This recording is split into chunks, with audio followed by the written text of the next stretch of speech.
Today's topic is the shed. But before we explore this unique cultural facility, we must first turn our attention to 15 Hudson Yards, the residential skyscraper to which is physically connected. What makes 15 Hudson Yards particularly interesting is the complexity of its foundation work, built directly above active Amtrak rail tunnels. How did engineers construct its massive structure while avoiding any disruption to the functioning tunnels below? We'll also take a look at the building's outrigger and belt wall system, which plays a crucial role in its structural stability. In the foundation design of 15 Hudson Yards, the key objective was to maintain the building structure and the tunnel structure as independently as possible. To achieve this, independent foundations were constructed for Amtrak tunnels. The column loads of the overbuild, which is the building above the deck, are transferred to caisson foundations located on both sides of the tunnels. At the tunnel elevation, isolation casings are used to separate the caisson foundations from the tunnel boxes, allowing the overbuild column loads to be transferred below the tunnel and vert.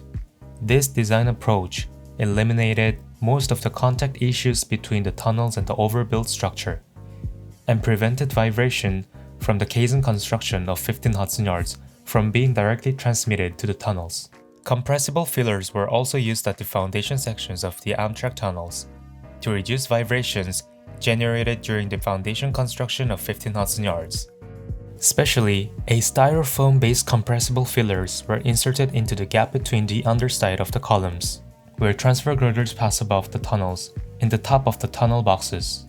This compressible filler layer was designed to initially transmit almost no structural load, but over time, in case of settlement of the surrounding foundations or load redistribution, it would gradually compress and transfer a portion of the load to the tunnels. In other words, during the construction phase, most of the tower loads were supported by the tower caisson foundations, while a gap was left above the tunnels to avoid direct contact, preventing any initial loads or deformations from being applied to the tunnel structures.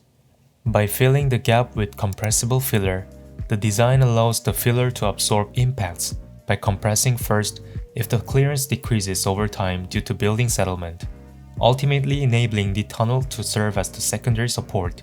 This method increases the tolerance for ground or adjacent structure deformations, providing structural separation between the building and the tunnels, while ultimately allowing for partial load sharing. Next are the outrigger and belt wall systems.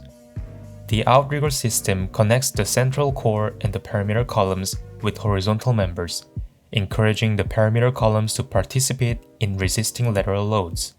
Through this process, the building's lateral stiffness, which refers to ability to resist wind and seismic forces, is maximized. The belt wall is a continuous structural wall or truss installed like a horizontal band along the perimeter columns. It is mainly installed around the perimeter near the mechanical floors, where the outriggers are located. The structural principle is clear. The belt wall ties the perimeter columns together, enabling them to resist loads collectively as a single frame. Without the belt wall, if only the outrigger existed, the perimeter columns would respond to loads individually, causing the structural effect to be dispersed. Ultimately, the belt wall system is essential to maximize the effectiveness of the outrigger system.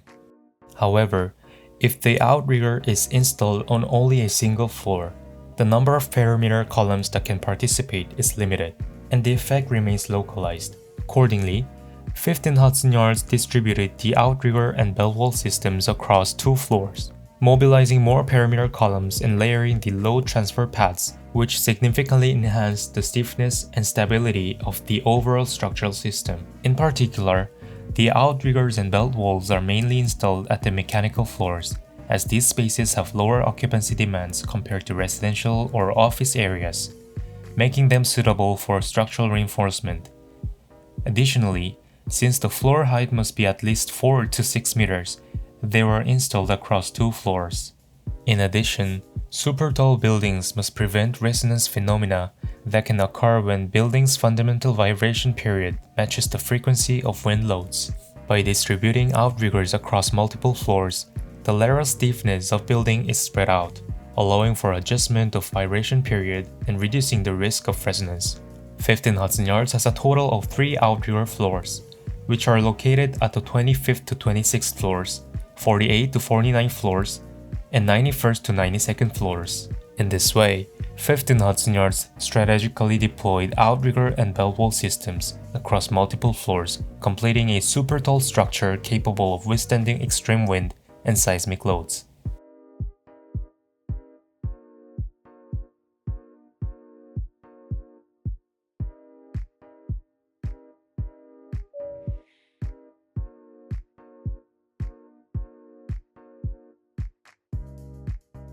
The Shed, built at the western edge of Manhattan along the extension of the High Line. This isn't just a performance venue, but a new culture platform where the city and the art converge. Located at the heart of Hudson Yards redevelopment led by New York City and the MTA, the Shed was designed in unprecedented form, combining a fixed main volume with a movable outer shell structure. The outer shell moves smoothly along rails, allowing the space to expand or contract as needed. Thanks to this flexible structure, the Shed can accommodate a wide range of programs such as performances, exhibitions, and experimental stages, featuring a unique system that allows the space to be adjusted according to the climate, audience size, and event scale. The Shed's outer shell, composed of a metal diagrate frame and translucent ETFE panels, harmonizes with the modern skyline of the Hudson Yards development while asserting a distinct presence of its own. However, what truly makes the Shed special lies in its innovative structural system hidden with it. First, we'll take a brief look at the construction process of the Shed and examine its unique structural engineering features in detail. The first step is the construction of the upper platform. Since the Shed was built above the existing Highline Railroad tracks, an elevated deck composed of steel piles and a mat slab was first installed to create a stable foundation base. Next, the main structure of the building, the steel framework, is assembled. This structure, composed of steel beams and columns, serves as the core framework supporting the Shed's fixed main volume.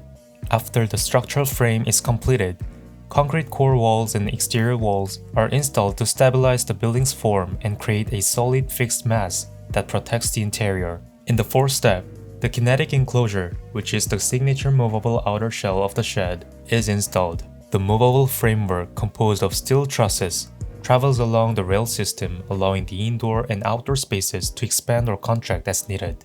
Finally, lightweight ETFE panels are installed on the movable outer shell to complete the final exterior. These translucent panels naturally allow light to pass through while keeping the entire structure light and flexible. 15 Hudson Yards and the Shed. Although these two buildings are located side by side on the same Hudson Yards site, each has its own completely independent foundation system. 15 Hudson Yards is a super tall residential tower required the building's load to be directly transferred to the bedrock through caissons, without passing through the shear deck. In contrast, the situation is different for the Shed. The fixed main volume is also built on caisson foundations, but unlike the super tall building, it's supported by caissons of relatively shallow depth. This is because the Shed's structural loads are relatively light, and its programmatic nature allows for stable load distribution from the top of the deck. Meanwhile, the movable shell moves across the shear deck using steel bogie wheels and a track system without the need for a separate fixed foundation. The Shed was designed with a clear functional structure on each floor to accommodate a variety of cultural and artistic programs. The basement level mainly houses the mechanical rooms and the Shed's operational facilities, supporting the building system and functions. The first floor features a shared lobby and a part of the main stage, serving as the public space where audience first enter and the starting point for the performances. From second to the fourth floors, gallery spaces are combined with back-of-house facilities for the performance staff. This section serves as a support area for artists and technical staff. The fifth and sixth floors are technical zones, focused on lighting and mechanical systems. Additionally, the rail system that operates the Shed's most distinctive feature, the sliding shell, is also mounted on this floor. Meanwhile, the Shed and 15 Hudson Yards are physically connected through the lower floors. Therefore, the 5th and 6th floors of 15 Hudson Yards have dedicated back-of-house and logistics zones for the Shed, designed to allow artists, staff, exhibition equipment, and stage materials to move directly to the Shed without being exposed to the outside. Thanks to this system, the Shed maintains its independent performance venue function while efficiently integrating its operational core with 15 Hudson Yards. Now, let's take a look at the most important structural feature of the shed. The main structure of the shed's main volume is a composite structure consisting of a steel frame and some concrete core walls. In particular, the steel frame of this building follows a steel braced frame structure designed to resist horizontal loads by utilizing diagonal members. A steel braced frame is a structural system designed to actively resist horizontal forces, such as wind or seismic loads, by adding diagonal members to vertical columns and horizontal beams. Braced frames typically come in three forms: cross bracing, single diagonal bracing, and K-bracing. Among these, the shed has adopted single diagonal bracing. Single diagonal bracing involves installing a single diagonal member that spans between vertical columns. This method is advantageous when it's necessary to provide openings, passageways, or functional space in the design. The single diagonal member is designed to experience tension when horizontal forces act in one direction and compression when forces act in the opposite direction. Therefore, the members used in single diagonal bracing must be strong enough to withstand both tension and compression. When the load acts in the tension direction, the member must withstand the force that elongates it. And in the compression direction, it must resist buckling or bending. To meet these structural requirements, heavy and rigid members such as high-strength, large-diameter hollow structural sections or universal columns are typically used. In the shed, this steel-braced frame enables the structure to withstand the movable outer shell, which weighs about 4,000 tons, as well as complex loads caused by environmental changes. However, what the shed aimed for was not just simple structural stability. In large cultural spaces like the shed, it was essential to create a wide column-free interior. One of the key structural technologies that made this possible is the castellated beam. A castellated beam is made by cutting a regular I-beam into a zigzag shape and then welding the pieces together offset vertically. What makes this beam different from traditional beams, allowing it to support much longer spans without difficulty? Here's the structural principle behind it. When the structural member is subjected to external loads, bending stress occurs internally.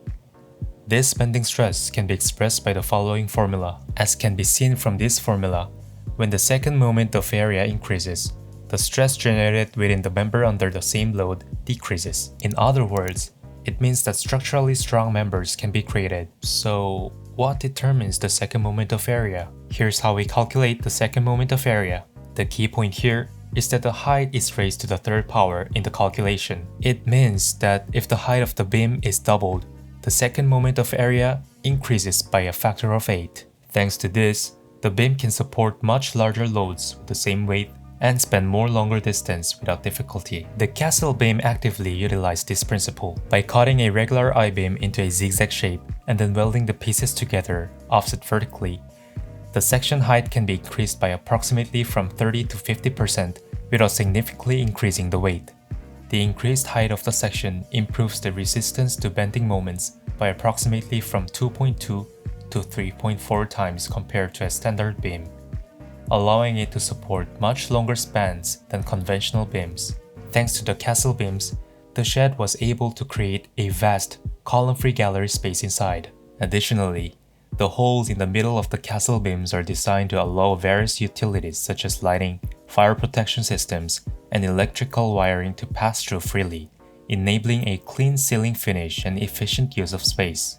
In this way, the castle beam not only serves as a structural support, but also satisfies spatial flexibility and utility integration efficiency, playing a crucial role in completing the shed as a modern cultural space. Next week, we'll present on the dynamic structure of the shed, the wheels and the movable structure. Thank you.